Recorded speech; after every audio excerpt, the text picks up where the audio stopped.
you need a certain amount of calories because it requires energy to do that.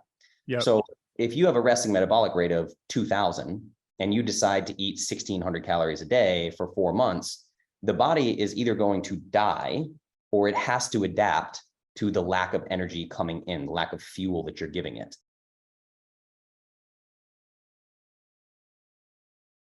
Welcome back to another episode of the Peak Performance Life podcast. Today, I am super excited to have my friend on the line. I actually just about a week and a half ago, we got to spend a weekend together at sort of a biohacking / men's retreat.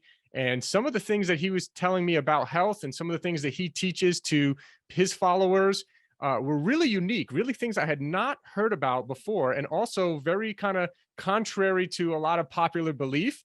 But the results are incredible for both himself and his clients. His name is Justin Nault. He's a certified nutritional therapist. He's a specialist in sports nutrition, a specialist in fitness nutrition. He's an amazing guy. We were talking about relationships and all sorts of other amazing kind of topics that he really, really impressed me on. So I'm really excited to get into this episode. Real quick, before we get started, if you are a repeat listener, we would greatly appreciate if you could leave us a review, subscribe. If you find value in this episode, which I'm sure you will, please share it with as many people as possible.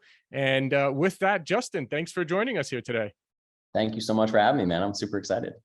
Awesome, man. Well, let's give people, I know we got a lot of really awesome and very interesting topics that actually we haven't really talked much about with other guests on this podcast. But first, why don't we give people a little background about you, how you got into health and how you got to where you are today? Yeah, sure. It's funny. For me, I think like a lot of people, it probably started with vanity to some degree, right? Like when I was a kid, I was really young, probably like 12 or 13. And I found like Arnold Schwarzenegger movies and Sylvester Stallone. And I got this like idea of masculinity, but I was a chubby kid. I was like real chubby growing up. And I was always like super insecure about that. I would like skip school field trips if I thought I had to go swimming or something like that. I was just like really had like a lot of shame around my body. So now I was 15, I started lifting weights like really heavily, like an hour a day, every day. I was running on a treadmill and just like trying to get my body fat down and trying to do this kind of Arnold Schwarzenegger-esque thing, but still just, from a very young age, I just really hated my body, which I think helps me in my work now because most of the people I end up working with have been in the same shoes of just like really hating their body from a young age. So anyway, it just was like mostly vanity for me and trying to get this body that I wanted. And then I became a professional musician is what I chose for my career. So I went to music school, I moved out to Nashville, and I ended up playing like, between 250 to 300 shows a year for most of my career. I had a 15-year music career. I did reality TV. I had a YouTube channel, all this stuff. So all of my like body dysmorphia from when I was a young kid, in my mind, I was always the chubby kid, no matter what I saw, it didn't matter. I had full 6-pack abs and I was like a chubby kid in the mirror, right? So I was like really struggling with body dysmorphia, and the music industry just kind of made that worse because there was so much scrutiny on my appearance and I just cared about it so much. So it was the traditional stuff. I was like, training 2 hours a day, 6 days a week. I've done powerlifting and CrossFit and kettlebell certifications and normal traditional bodybuilding. I'm a purple belt in jiu-jitsu. I was a boxer in college. I did like every possible fitness thing you could think of. And I never got the results I wanted body composition wise. So I started digging into nutrition probably around like 26, 27 years old, something like that. And I found the paleo diet and I got introduced to Rob Wolf and I met Abel James and all these guys. And I started like seriously digging into nutrition as kind of a hobby. And I actually became a certified nutritional therapist just because I was obsessed with the topic. The further I started to dig in, the more I wanted to learn about it. And right around that same time, just crazy universe stuff, my brother's daughter, Savannah, was born. And Savannah was born having over 300 seizures a day from the day she was born. So she was considered terminally ill. She was given less than 3 years to live, like 3 years maximum life expectancy. So we all ended up in the pediatric ICU for the first several months of her life. And she was having these seizures. And I learned about the Charlie Foundation, which is an organization that specializes in the ketogenic diet for the management of epileptic seizures in toddlers and infants and children. So I was like, this is crazy. So I started talking to these neurologists about it and learning that's really what the ketogenic diet is. That's what it comes from, is handling seizures in children, right? I was like, this is crazy. So Savannah ended up on a feeding tube. They actually drill a hole in her stomach and they call it a G tube. She couldn't eat or drink.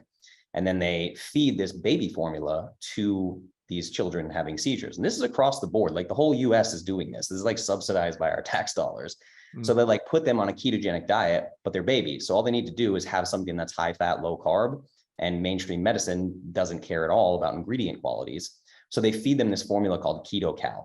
And I happened to look at the ingredients on KetoCal, and dude, like the first several ingredients are all hydrogenated vegetable oils. It's like canola oil, sunflower oil, high oleic sunflower oil, so they can pretend it's healthy, and then artificial sweeteners. And I was like, this doesn't even touch taste buds. It's going in it's designed for a G tube. Why are you putting artificial sweeteners in here, right? So I asked the neurologist to look at the ingredients, and I watched him. He looked at the ingredients, he read it, and he goes, huh, I never thought to check that. Wow.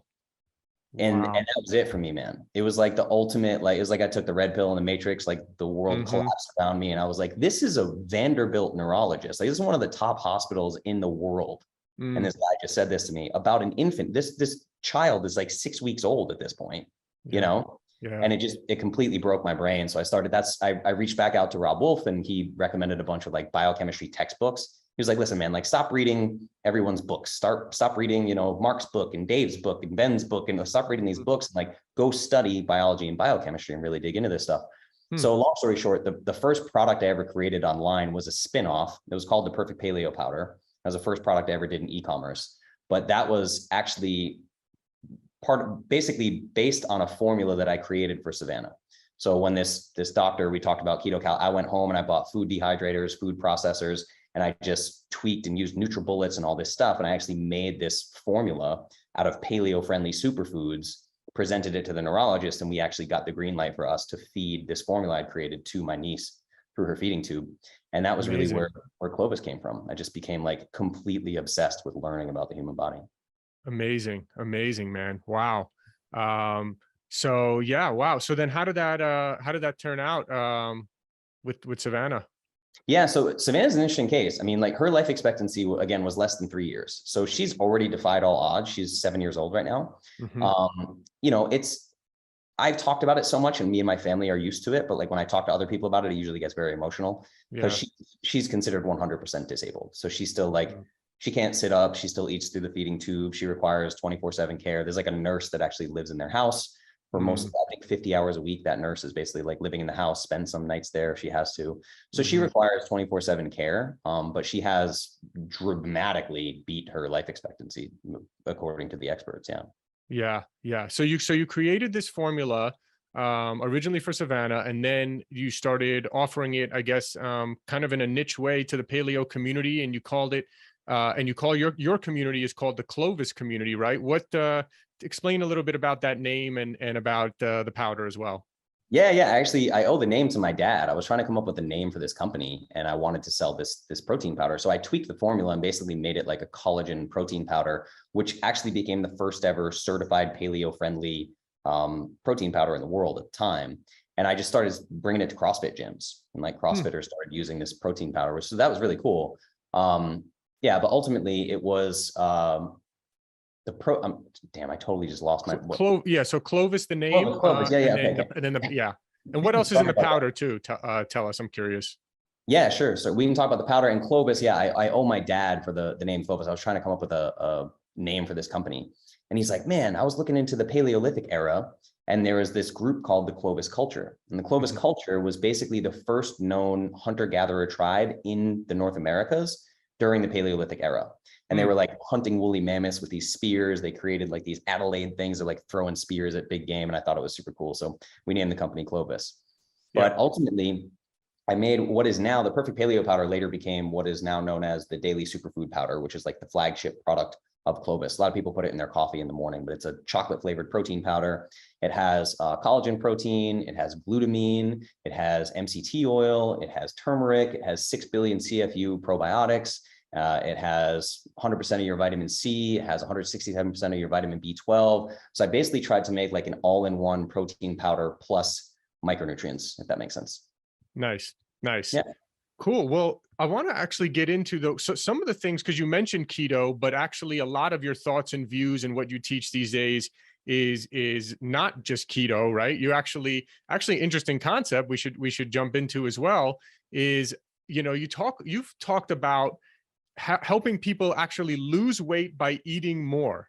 Yeah. right? Which is completely counterintuitive, and all the calorie counters will probably go crazy when they hear this, but there's some interesting thoughts behind it. Talk a little bit about that, and what you've talked to me about, which is metabolic rate, and increasing your metabolic rate and having a better resting metabolic rate, which I personally haven't heard too many people talk about, and it was kind of new when I heard you talk about it. So that'd be really interesting.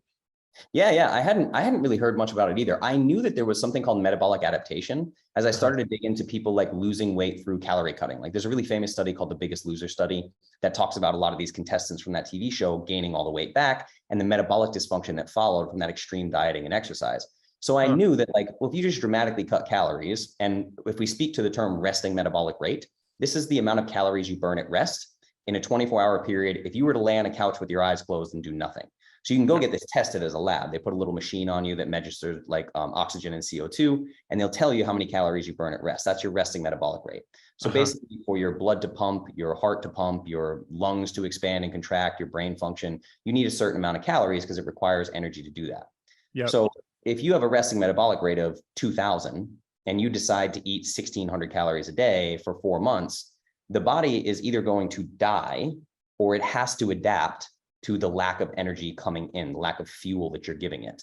So what it starts to do is shut down specific organ functions. The first thing to go is always fertility, right? So if your body thinks that there's scarcity in the environment, it doesn't want to bring another life into that environment, right? So what ends up happening is people trying to cut calories constantly to lose weight, they have to cut lower and lower and lower, and their health starts to fall apart.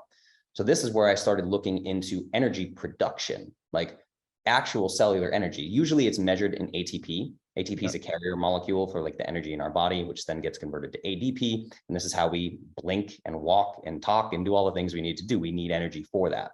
So I started looking into energy creation in the body. And I realized that this entire concept of energy balance, as we're taught it, which is usually calories in, calories out, is fundamentally flawed from the jump. Because calories, if we measure the amount of calories in something, that's the amount of potential energy in that specific food item. Or it can be a non-specific food item, right? Like I've used the example of a credit card before, right?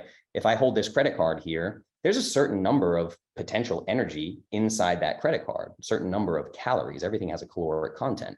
It's just that we don't have the metabolic machinery to convert that into energy, right? So I started realizing that calories in, calories out is not energy balance. What we're actually talking about is fuel versus energy. The food that we're putting in our body is fuel, but fuel is useless unless it is converted into energy. So I use the example of a car with no spark plugs, right? If you fill up a car with gasoline and that car, the engine has no spark plugs, you can step on the accelerator all day long. The car's not going to go anywhere. Doesn't matter how much fuel you put in the tank, that fuel can't be converted into energy. So what I started to realize is that most obese people and people living with chronic diseases are living in a chronically low energy state. And I started finding all this energy, like one example, all of this evidence for it. Like one example I can give you is testing depressed subjects. Depressed subjects in clinical studies have sometimes 20% less ATP than non-depressed subjects. I was like, wait, depression and anxiety could literally just be low energy states. And then I started realizing that micronutrient deficiencies are the equivalent of having no spark plugs in the engine. So you have people who are taking in food, but they can't convert that food to energy. So they keep storing body fat. And this is how you end up with people claiming like, hey, I'm eating 1100 calories a day and I'm still not losing any weight and I'm still storing body fat. And the answer from the mainstream is to basically gaslight those people and tell them that they're either lying about what they're eating or they don't know how to track calories or whatever. And it gets really messy because they're being told that energy balance is calories in, calories out, but it's just kind of a misunderstanding of what's happening on an energetic level. Yeah, so like that's really interesting. The Biggest Loser study. What did they find? Those people, I know a lot of them gained the weight back and they had issues. You're saying they kind of ruined their metabolic rate there. And so what exactly did they find? Because that's an extreme case of like extreme calorie cutting, exercising really hard while extreme calorie cutting. And it actually, obviously it worked. They lost a lot of weight at first, right? But what happened after? Yeah, so most of the clients gained back all of the weight.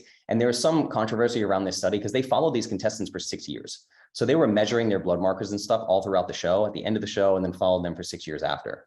So a lot of these people lost over 100 pounds. It's worth noting that like The Biggest Loser was basically us watching people get tortured on live TV. I mean, they were like just being starved. They're getting put through brutal workouts. Like nobody should lose weight this way. And then those people would have ended, excess skin. They'd need plastic surgery after that to have a normal looking body. Like it's just not a healthy way to go about it. So it's a very extreme example. But they showed, and like Harvard Medical did a whole write-up about this, The Biggest Loser study, where they said that by the last weigh-in, those people's leptin levels, which is basically the hormone that signals that you are full, like their leptin levels were completely destroyed. Their metabolic rate was very, very, very low. So they had this low metabolic rate and a lot of hormonal imbalances. They followed them 6 years later, and what they found was the people that had lost the most weight, those hormonal imbalances and that low metabolic rate never recovered. 6 years later, had not recovered. And this was like, I think the entire taping of the show was 11 weeks, right? So they did like extreme dieting for 11 weeks. People come to me today, like new clients that have been dieting and exercising for 30 years and they're still obese. And then we go get their resting metabolic rate done. And it's like, they're coming in 30% low than what their RMR should be. And they just can't lose weight. So the only option you have left is like, you can't just keep starving these people. You can't put them on a 600 calorie a day diet. Like literally their bodies won't function. Right. So what you have to do is fix the cellular mechanisms. So the cellular machinery, again, like replacing the spark plugs, we need to bring their bodies back to life and make sure that they can actually create energy from the food that they're taking in. So what happened in The Biggest Loser study is their resting metabolic rate absolutely plummeted. They had all these hormonal imbalances. So at some point, they either had to keep the extreme dieting and low calories going, but the moment they try to go back to a normal diet or exercise a little bit less, they start to gain body fat because now all of a sudden their body has slowed everything down. Hey, we only burn 900 calories a day now. This is all we can afford because this guy keeps starving us, right? Yeah. So then you go back to eating 1,500 calories a day, which is literally still a starvation diet. We can actually talk about a study on starvation that was wild.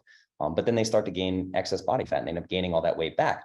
And there were some people that stepped in. I made a video about this online and people were like, well, not all the contestants gained the weight back. Some of those contestants didn't gain the weight back because they got surgery done to keep the weight off. Wow. Or they supplemented things like hormone replacement therapy and things like that. So they had to go to extreme measures to try to keep that weight off. Yeah. Right. So what's the right way to do this then? So someone comes to you, they have a low resting metabolic rate, which means they're not burning enough calories just naturally. What's the right way to do this? Yeah, the right way to do it is probably the simplest way to look at this is food is only good for you, right? Food is never bad for you. Poison is only bad for you and is never good for you. Yep. So I'll give people helpful analogies. Like if we really just separate this to food versus poison, you can load essentially as much food as you want into your system and only good things are going to happen, assuming there is no poison also being thrown into the mix. So most people know that, a chicken breast is food, and most people know that a Pop-Tart is not really food, right? It's categorized as food in American society, but it's full of toxic ingredients, full of seed oils and artificial flavors and colorings and dyes that all have clinical data behind them showing that they're toxic to human health, even in small amounts, right? So most people's diets, like 70% of the standard American diet right now is it's like usually processed grains, but ultimately those processed grains are coming from junk foods. So people's diets are just riddled with these toxic ingredients that actually break cellular function. So for your cells to be able to take substrate, any kind of food, and turn that into energy requires cofactor and enzyme activity. Cofactor and enzyme activity rely on micronutrients. These are like your B vitamins, the water-soluble vitamins like your B vitamins and vitamin C, fat-soluble vitamins, A, D, E, and K. So the whole reason that we eat macronutrients, fat, carbs, and protein, is to get those micronutrients that help our cells work correctly. But if we don't give our cells what they need to be able to create energy, then the food we eat is going to end up stored. That's basically the quick and easy way to look at it. So there's an analogy I use called the metabolic furnace that kind of helps people understand this. So if you have a furnace and that furnace has some flames that are burning 24/7, just these tiny little flames that are like always there, right? Well, if you take a bunch of logs and throw them on that metabolic furnace, dry logs that are super high quality and ready to be burned, then you're going to get really big flames. And this furnace is going to be doing its job very well. The job of the furnace is to create energy in the form of heat. So if you give it a bunch of high quality fuel, the flames are going to burn bigger and bigger and bigger. And it's going to create more and more energy. That furnace is going to get hotter and hotter. Yep. But if you then decide that you're going to, instead of using logs, you're going to throw twigs or hay in the fire, little tiny twigs, it's going to burn up really quick. It's not going to create much energy. And then on top of that, every time you throw twigs into the fire, you spray it with just a little bit of fire extinguisher fluid. So this is the equivalent of like the sticks are a low calorie diet, and the fire extinguisher chemical are things like seed oils and all these toxic ingredients that are in our modern food environment. So you end up with this metabolic furnace that literally can't burn the fuel that you're giving to it, and therefore it can't create energy. So you end up in a situation where people are depressed, they're dealing with anxiety. And some of the top symptoms I see are like women that feel cold all the time. Their teeth are super sensitive. Their nails are brittle and breaking. They're pale. They bruise easily. Their hair is thinning. They no libido. They sleep 10 hours and they feel exhausted. Like if you really think about what's happening here, when we look at all those symptoms, that once we use the term low energy state, you're like, oh yeah, that makes sense. Like all these people are suffering from low energy. This is an energy problem. Yep. But we tell them the problem is that they're consuming too much energy, calorie, right? This is a broken system, man. Yeah. And then we also tell them to fear food, because we say, well, you know, if you eat too many calories, doesn't matter what it is, doesn't matter if it's grass-fed beef and organic fruit with no pesticides and wild-caught fish and shellfish and oysters and sweet potatoes. We tell them, doesn't matter if it's that high quality food, you're still going to get fat if you eat too much of it. So people are terrified of they think that food makes them fat. Yeah.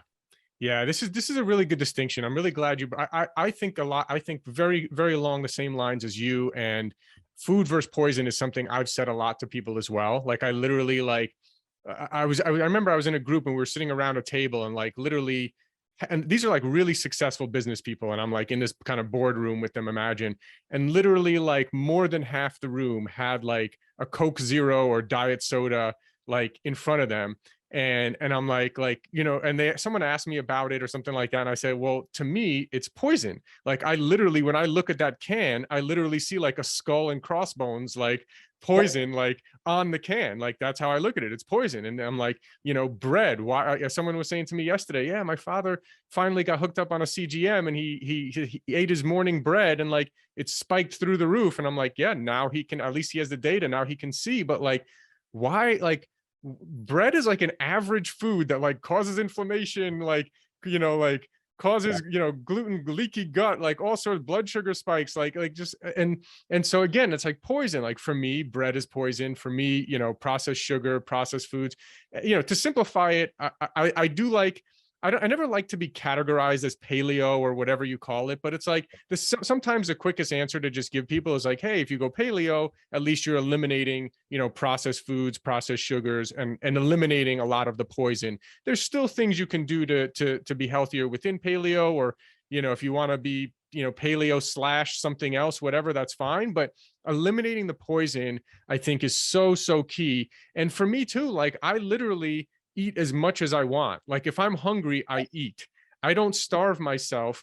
I just eat, you know, great natural foods. And I never, like, I don't gain weight because I'm not on a diet. This is a way of life. That's another kind of distinguished, you know, thing that I like to distinguish there is like, don't diet. This has to be a way of life. What is something you could do for the rest of your life? So I think this is really powerful what you're saying.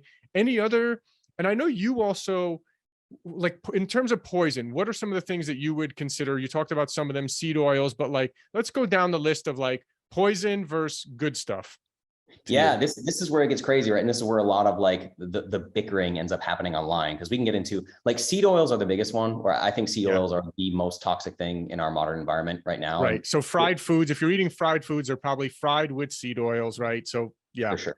Yeah. The biggest thing I tell people is like, if you want to eat oils, then try to make the distinction between seed oils and fruit oils. So like olive oil, coconut oil, avocado oil, in a perfect world, those oils should be being extracted from the fruit itself, not from the seed of the fruit, right? If you look at something like sunflower oil or canola oil, which is technically called rapeseed oil, like these are seeds, these things don't contain oil. The processing that goes into them, there's actually you can go on YouTube and search for how it's made canola oil and get a visual representation of the process of this being made. You will never eat it again. It's the most insane thing you've ever seen. They're using hexane and chemical solvents, and it smells so horrible that they would never be able to sell it to anybody. So they have to bleach it and deodorize it and do all this crazy stuff. And then they put it in a plastic bottle and they sell it to you. It's crazy, you know? Wow. So ultimately, I would say that that's probably issue number one, is the seed oils. But then where a lot of things get tricky online is like, I'm also not I don't eat any raw vegetables with the exception of carrots. Like I love carrots, but carrots is technically like a root vegetable, really. So like leafy greens, kale, spinach, big giant raw salads, all this. I mean, there's all these plant toxins, there's pesticides, there's oxalates, there's phytic acid in nuts and things like this. Like I just really don't eat many vegetables whatsoever. I think they're one of the bigger problems in the American diet, honestly.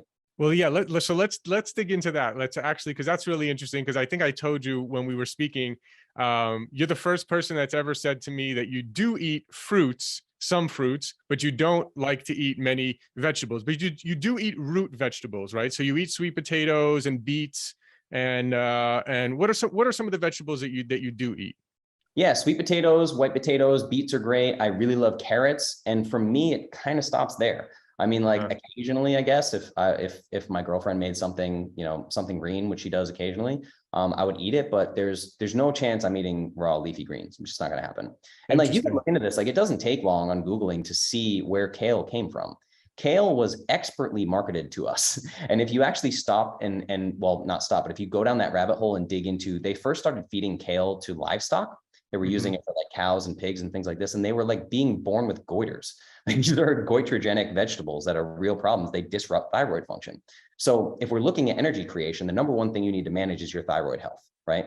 So if you have something like kale, spinach, these leafy greens that have these oxalates and these things that are proven to be goitrogenic by nature that could potentially damage your thyroid, I mean, the risk versus reward there is just so lopsided to me. So at the very least, I tell people, like, even if you don't want to look at kale or spinach as poison, just don't eat them raw.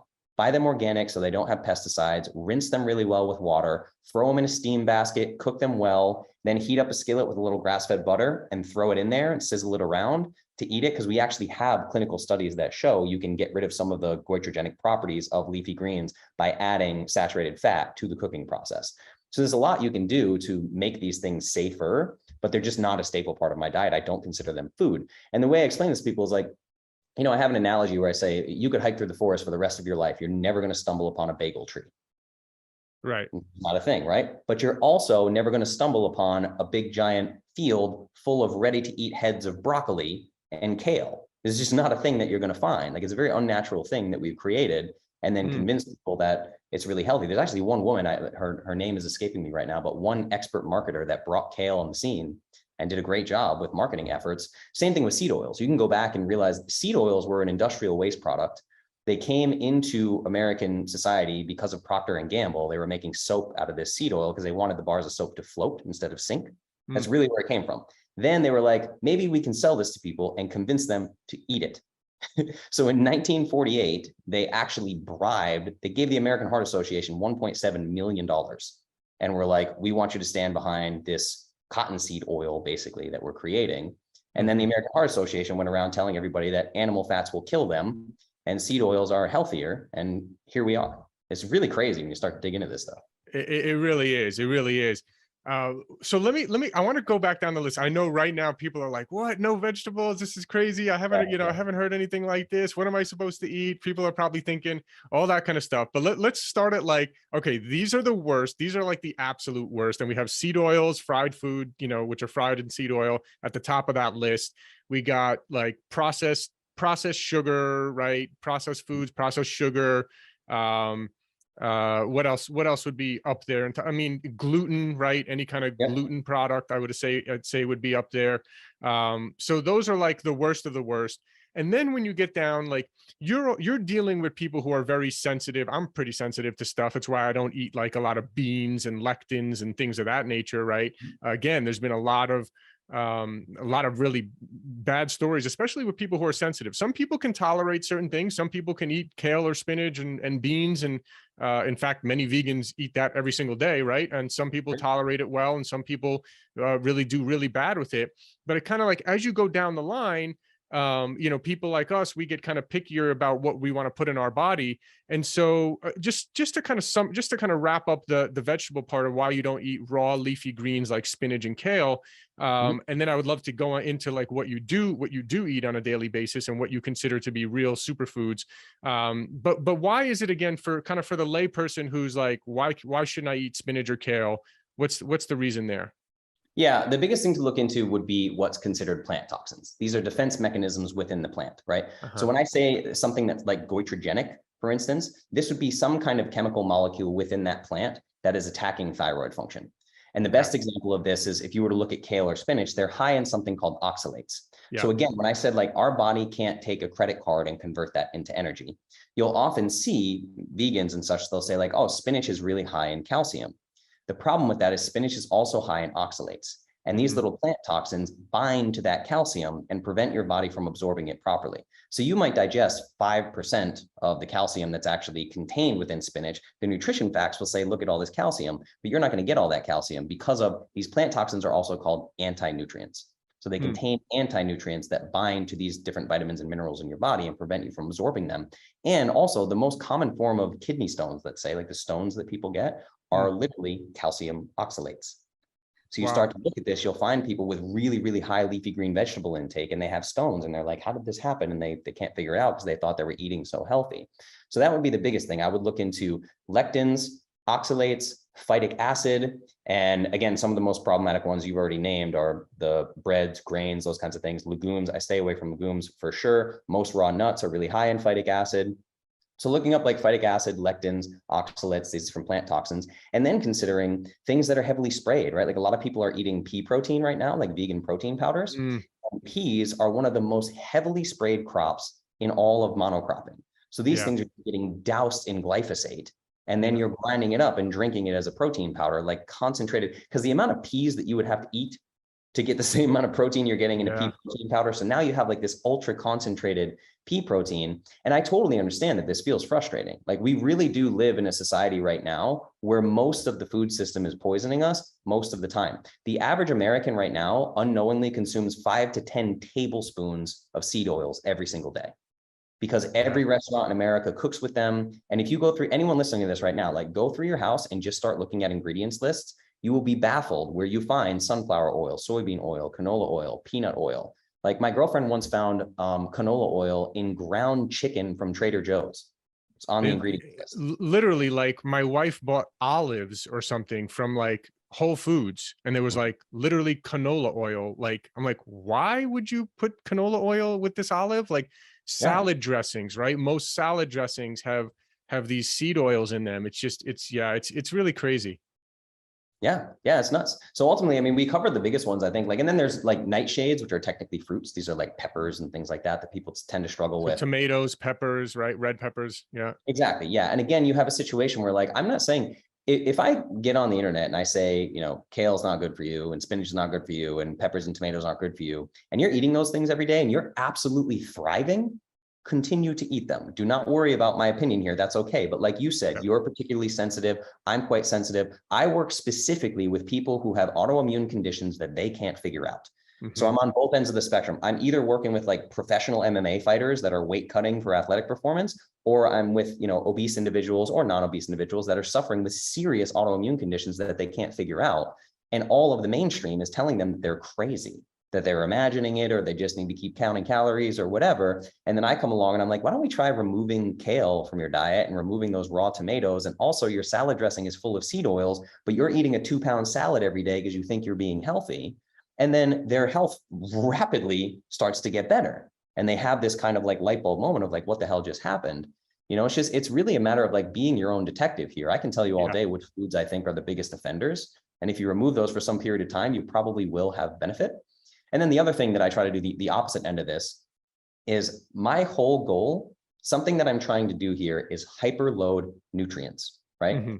Technically micronutrients. So when I say food is only good for you, eat lots and lots of real food, every client that ever comes to me, I end up making them eat more food ultimately. And they're shocked by it because then they lose 30 pounds in 30 days and they're like, what just happened, right? But I'm hyperloading as many nutrients as possible. So I have an approved foods list with Clovis. Anyone that works with me gets this approved foods list. And I separate it out. I think these are all the best foods that you can eat, these organic fruits, and then page 1 of approved foods list is super proteins. These are the most, gram for gram, the most micronutrient dense foods on planet Earth. These are things like beef liver, oysters, mussels, shellfish, wild caught fish, red meat like steak. Then you have poultry, turkey, wild game, all these kinds of things. So I have, or bone broth, right? Collagen protein. We actually get a ton of, this is where you get into amino acids, right? People get a ton of methionine in their diet because they're only eating muscle meats, and they don't get any glycine, which is one of the most important amino acids for human health. Exists heavily in things like bone broth that's very high in collagen protein, right? These super proteins, I try to make the majority of my clients' diet come from these super proteins. I'm hyperloading especially all those B vitamins, which are critically important for the cells to be able to generate energy. So all the people that have been chronically dieting for 30 years, they have more micronutrients deficiencies than you can count, right? So I have to take a period of time, usually 30 to 90 days, where I'm hyperloading nutrients. Most of their diet is coming from these super proteins, the most nutrient dense foods on planet Earth. And then their energy, these like energy macros, carbohydrates and fats and such, are coming from different foods. Like we'll use, grass-fed butter, coconut oil, and then most of their energy is coming from things like organic fruit, raw honey. And this is where you get into the sugar situation. So like, again, this is where people get dogmatic about science and they don't dig into how these studies were actually done. So we have all these science, Dr. Lustig and all these guys that came out that were just like saying that sugar is evil and they call it the white devil and all this stuff, right? Where ultimately all of the studies that have been done showing harm from sugar, one, there are virtually 0 studies that prove that actual sugar itself causes problems in the human body. What they'll do is they'll take these isolated versions of sugar. So they'll run rodent models or whatever on fructose. They will isolate fructose completely by itself and then give these rodents an amount of fructose that would be like us drinking 5 liters of pure fructose water a day and seeing what happened to our health. It's an astronomical amount of fructose that we could never really get. And they're isolating fructose. Fructose exists virtually nowhere in nature without glucose attached to it. So even if you look at fruit, which fructose is fruit sugar, right? Most fruit, if you average it out across all versions of fruit and different types, it sits right around 50-50 glucose and fructose. It's 2 different types of sugar together, 2 different types of carbohydrates, and then all the micronutrients that come along with it, that actually the micronutrients contained within the fruit itself helps your body digest the fruit you're eating. So again, this is like food in nature is information for the body. It's like your body reading blueprints on how to create proteins, tissues, and cells, right? So we're getting information from the food that we eat. Of course, if a scientist isolates fructose all by itself and then loads a rat full of it and says, look, this rat didn't do very well, then all of a sudden we all think that like natural sugar is bad for us. But you take something like raw honey has even been tested for rapid wound healing. Like you can put raw honey on a cut and it will heal faster. There's crazy studies about raw honey. It's good for dental health. Like it helps with bacteria in the mouth. Normal sugar can help promote cavities, whereas honey tends to have the opposite effect. Honey works really well in diabetics. It actually helps them manage blood glucose. Like this amazing little alien honey from the bees, right, works completely differently in the body than virtually any other form of sugar. So we now, thanks to the keto movement, we really have this push that like sugar is evil. And just for anybody listening to this, I did keto for years. I went over a year eating nothing but, and so I went from keto into carnivore. I got to be good buddies with Paul Saladino. He's a great guy. And I love him. He's a good dude. But I ended up eating nothing but red meat, water, salt, and black coffee for over a year while I was also powerlifting. And I completely destroyed my health. I tanked my testosterone. Then I had to go on this testosterone journey and introduce carbs back in my diet and all this stuff. So I'm not like poo-pooing anything that I haven't experienced myself. And this is something I do with my clients. Like, unless you're a woman and you're going to do like hormone supplementation for estrogen or something like that, anything that I ask you to do as my client, I have already done myself, and I just live by that. Yeah. So you've done the carnivore. You didn't like that because there was a lack of carbs, and that wasn't good for your hormones. Right now, so you're trying to now. What I also think you weren't a huge fan of fasting, right? Or intermittent fasting. You're not really a huge fan because again, then it just makes it. Which I feel the same way, right? Like I'm trying to hit a certain, I'm trying to get at least like I weigh about 183 pounds. And I'm like, sometimes if I intermittent fast and I'm only eating 2 meals a day, even if each of those meals are 40 grams of protein, it's only 80 grams of protein and I weigh 183 pounds, right? So it's like, how do I get in enough protein? Like I'm not just going to like stuff myself eating the whole time, for 8 hours straight. So yeah, talk a little bit about, your ideas on fasting and about, how, why it's good for people to eat more. And then I assume also when people get that nourishment, now they can actually lift weights in a healthy way, which will increase the positive cycle of the metabolic rate, right? When they're able to do that. Yeah, for sure. One of the fastest ways to increase resting metabolic rate is to increase skeletal muscle mass. So we talked a little bit about this before we started recording, is like, I'm 5'9", I weigh like 173 pounds right now, and I'm mostly muscle. So when I go get my resting metabolic rate test, I come back 20% higher than I should for my age, height, and weight, because I carry all this muscle, and muscle is metabolically expensive. It requires a lot of energy to keep these muscles working all the time, right? So that is one of the fastest ways, which brings us to fasting, intermittent fasting. So again, we've already covered, like, I think the biggest problem is most people are dramatically under eating micronutrients. So if we take people that are already under eating, and like you said, we shorten their feeding window, now you're in a situation where, like, let's say someone should be eating 2,800 calories a day and they're eating 1,600 calories a day. And then we say, well, why don't you try fasting 16 hours a day? Now you have an eight-hour eating window. Well, they're used to eating 1,600 calories in a 12-hour feeding window. And now we try to compress that to 8 hours. They might eat 1,200 calories and just completely destroy their health. So one, I think intermittent fasting is leading to a lot of under eating. And then the problem with that is then you have people who start combining these modalities where they say, well, I'm fasted, I'm not supposed to eat for another 4 hours, but I really want to get a workout in. So let me go to the gym, and now I'm going to do some cardio, or I'm going to lift weights. I'm going to tear up muscle fibers that I then cannot repair because I don't have substrate coming in to repair these tissues. And you just end up in a super damaged state.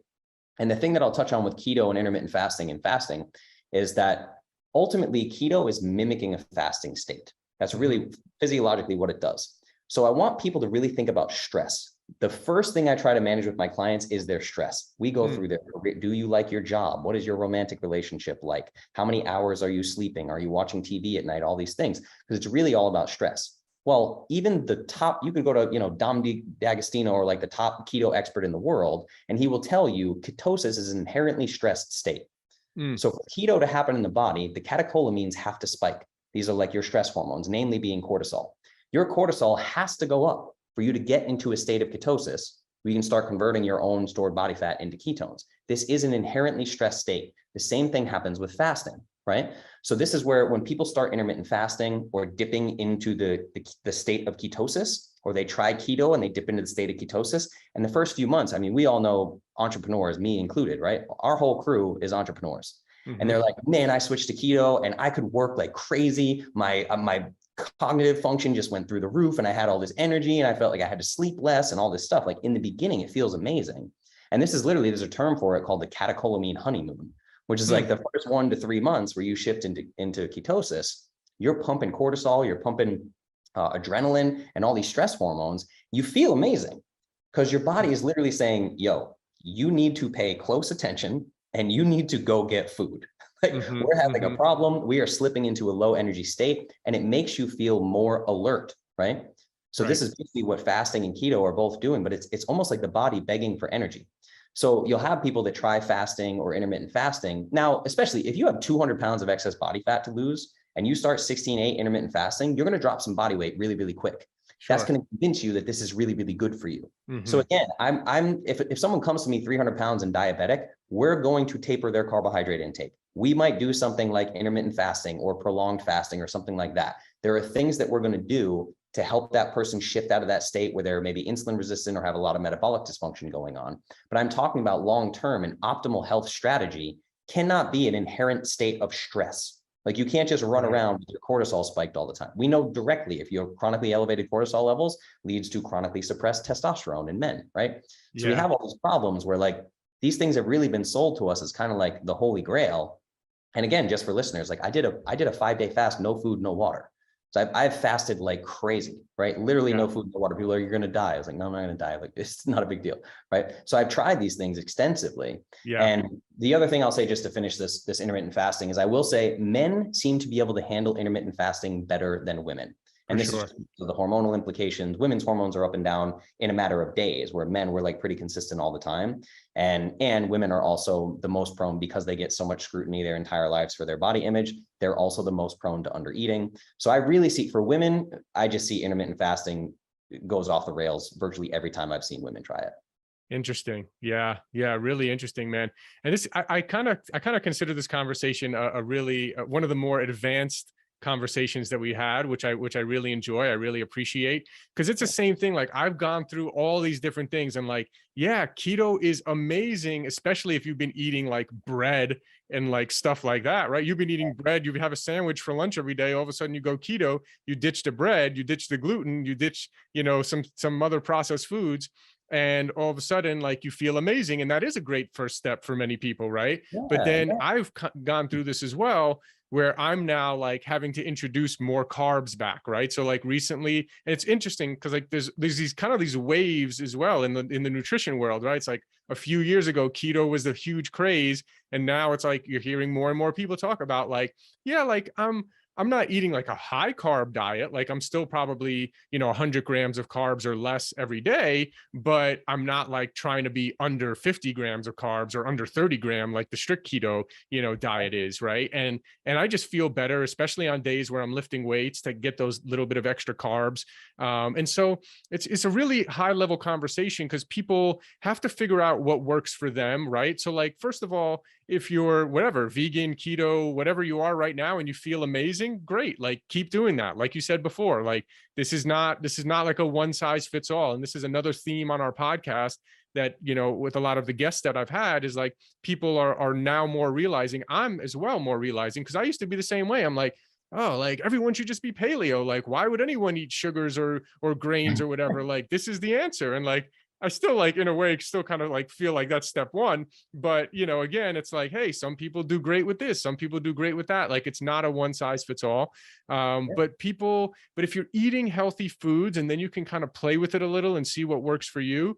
I think it's really important what you're talking about here, because people hear something like intermittent fasting and they're like, I have to do it. Like, I started doing it and I'm like, actually, I'm just kind of hangry and like, like, don't feel good. And like, I don't want to do a hard, workout on fasted, and yeah, this kind of sucks. Right. And so like, I found like, hey, like, I don't eat a huge breakfast, but like, getting a little bit of protein and fats in with my morning coffee, now I feel amazing. And then I can go to the workout, come back, have my great protein shake, eat some eggs and some other things later on, have some meat, have some more protein, meat, fish or chicken or whatever for dinner. And now I feel amazing, Yeah, yeah. And I would say that too. Like, if I had to choose something, if I just like summed up my nutrition philosophy, I'd be like, look, if you want this to be as simple as possible, look up the paleo diet, eat Mm-hmm. specifically according to the paleo diet, and eat whenever you're hungry, Yeah. and eat until you're full. Like, it really is ultimately that simple. And I always want people to understand, this is a processed food environment problem. This Mm-hmm. is a poison problem. The Yeah. obesity epidemic, the chronic disease epidemic, is a poison food problem. Like, that we put food and we put poison in the same category. Something I was chatting with you about earlier is that there's this amazing, it's called the Yearbook of Agriculture from 1939. And they were talking about food intake way back then, 1939, of like average New Yorkers. An average sedentary man weighed about 154 pounds and ate over 4,400 calories a day. Wow. And Yeah. obesity was virtually unheard of, like near completely unheard of, right? There's no Right. obesity. Now we have people like, I have people come to me regularly that are on 1,200 calorie a day diets, and they have 100 excess pounds of body fat to lose. And we still are somehow convinced that eating less food is the thing. So that's all. The only message I'm trying to put out here is like, don't restrict food, restrict poison. Right. Right. Eat a lot of food because it's really good for you and you need it to survive. Exactly. And you mentioned to me one time before also about how your like hormones crashed, right? Like when you didn't eat enough calories, right? And so that's why the whole, there's so many flaws in the calories in versus calories out, movement. But one of them is like, okay, like, yeah, so you're drinking Coke Zero all day, like, don't you think, like, and you're wondering why your testosterone is so low, Yeah. right? And now you're not able to build as much muscle. You don't feel as good mentally or physically, right? And so it's like, it's not just calories, not every calorie is the same. And it's not just calories in versus calories out, right? In fact, I think the meat industry back in the day, they found out that if they could, shoot up cows with antibiotics, that they would gain 30% more weight with no additional calories, right? So that should kind of tell people there, like, you can gain weight without eating more calories than just the whole calories in versus calories out. And so I really like this about getting your system on track, right? So you are actually teaching people the opposite. You're like, hey, refuel with real food, not poison, keep out the poison. And now your body will have the nutrients it needs to feed the engine and work the right way. I love it. Exactly that. Yeah. It's like currency, right? It's energy flux. And it really is. So all of the things that we see, the calories in, calories out model, this idea of energy balance, this is completely dependent for that to be true, right? I'm not saying I don't believe in thermodynamics, right? They always use this thermodynamic argument. It's like, no, if you take in food, it's got to be burned, or it has to be stored, or it has to be excreted, which, by the way, we can sometimes lose as much as 30% of a meal just to digest it and it being excreted, even things that we want to digest. So again, like if your stomach acid and your bile is not right, your gut health is not right, you're not going to digest the food you're eating, and you're going to poop it out and it's going to be gone. Now you don't have the calories problem because you're not absorbing those calories, right? So the idea for them to just say, well, if you eat 1,000 calories and burn 1,000 calories, like, what? You have to be relying on a perfectly fine-tuned, 100% perfect health metabolism for that to be the truth. Right. And what we know by even mainstream studies is it's 88% of adults right now have at least one biomarker showing metabolic dysfunction. The entire system gets thrown off. Again, like if your spark plugs don't work correctly, your car is not going to create energy. It can't burn the fuel that you're putting into it, right? Yep. So the whole calories in, calories out model, the reason it drives me crazy is you are like relying on the fact that the metabolism has to be working perfectly for that calculation to work out. Most people don't have perfect machinery. This is fascinating stuff, man. I know we got to wrap up in a minute. I did want to circle back real quick. Like, the fruits are, you do fruits, you do all fruits, or is there some fruits that you avoid? Well, I guess tomatoes, like nightshade fruits, you would avoid. Yeah. What we would think of as like traditional fruits, yeah, I eat them. And the other thing too is, like, a lot of people ask me, like, what about like in season? Are you eating local fruits and all these things? The answer is no. I actually prefer citrus fruits. Like, I love pineapples, I love watermelon, I love oranges, are amazing. I drink orange juice, I like coconut water. Like, these are all really good sources of carbohydrates that are really micronutrient rich.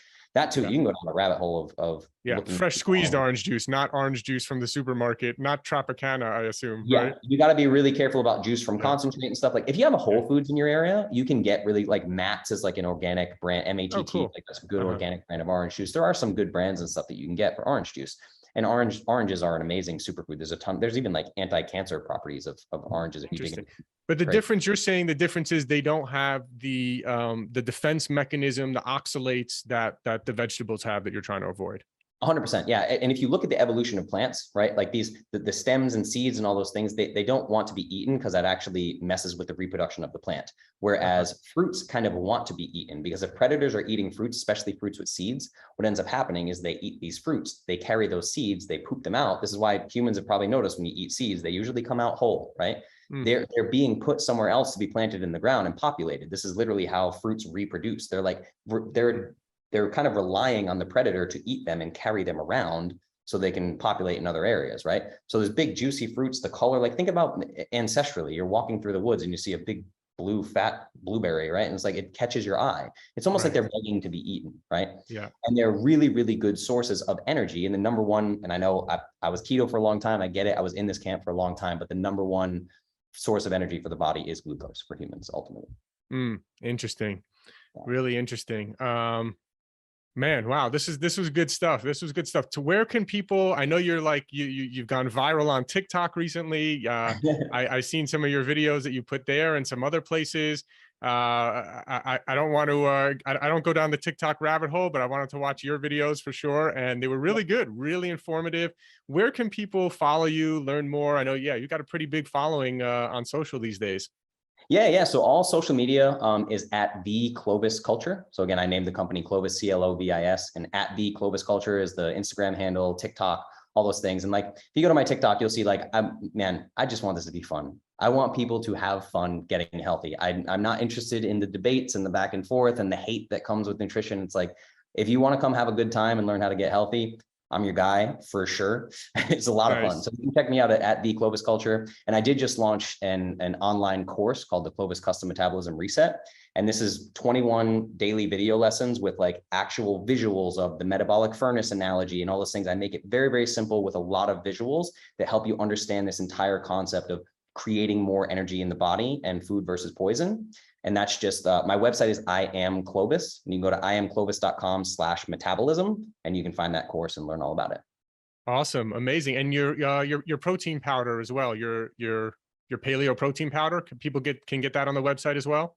Yep, iamclovis.com has the daily superfood powder. I also have the hydration drink mix, which is an electrolyte supplement. We have vitamin D3, digestive enzymes. We got some gut health products, all sorts of stuff. There's like 10 different SKUs on there now that you can pick up. Awesome, man. Well, this is really awesome. I know some people are going to be like, just have their head spinning right now after hearing this kind of stuff for the first time. But it's great information to know and to think about, and to, if maybe you were eating salads every day, but your gut isn't feeling good, maybe now you know why, right? Yeah. So it's just, the more information we have, I love, and you're walking the walk too. First of all, you have like a following of people who are like really, really into you because you've really helped them deal with something that they couldn't deal with in any other way, right? So you're walking the walk, you're helping lots of people, and the ideas that you're sharing are not just the same old ideas that everyone's talking about. You're living it, you're testing it, you're doing stuff. And I've spoken to you on a deeper personal level as well, so I know you're just an amazing man from that perspective as well, man. So just want to really thank you for joining us here today and sharing your wisdom with everyone. Yeah, man, right back at you. Like, the more I get to know you, the more I like you. You're an amazing human. I really appreciate you having me. And thank you for saying the kind things about the community too. That's something I want to stress is like, come check out the Clovis community. And it's not really about me, what I've done, whatever. Like, I like to share results with people. And like you said, the results that we get in Clovis are so significant that there are people walking around with Clovis tattoos. Nice. That's all you need to know about the brand. That's a great sign, man. Amazing, man. Thank you so much. And yeah, we'll talk again soon. All right, man. Thank you. Thanks for listening. And just a reminder, if you haven't yet tried any of our Peak Performance products, you get 20% off your first order. We have one of the largest selection of USDA certified organic superfood powders, as well as very high quality supplements. And you get 20% off your first order at buypeakperformance.com. That's www.buypeakperformance.com.